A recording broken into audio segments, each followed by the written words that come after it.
All right, so let's look at our new sequence here. T of n equals 2 times 3 to the n. Let's find the first 4 terms of this sequence. So I want to know what term 1, 2, 3, and 4 are. So term 1 means we're going to type, we're going to put in 2 times 3 to the first power, and that's just 2 times 3, which is 6. So term 1 is 6. I'll just kind of put this here so we can follow our logic. Term 2, we're going to plug in 2 for n, so 2 times 3 squared is 2 times 9, which is 18. Now let's find term 3. We're going to plug in 3 for n, so 2 times 3 cubed, which is 2 times 27, which is 54.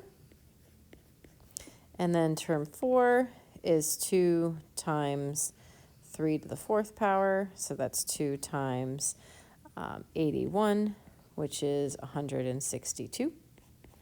Now, if you recognize that your multiplier, your sequence generator, is just multiplying by 3, you really only have to find the first term, and then all you have to do is just multiply it by 3 to get the next term.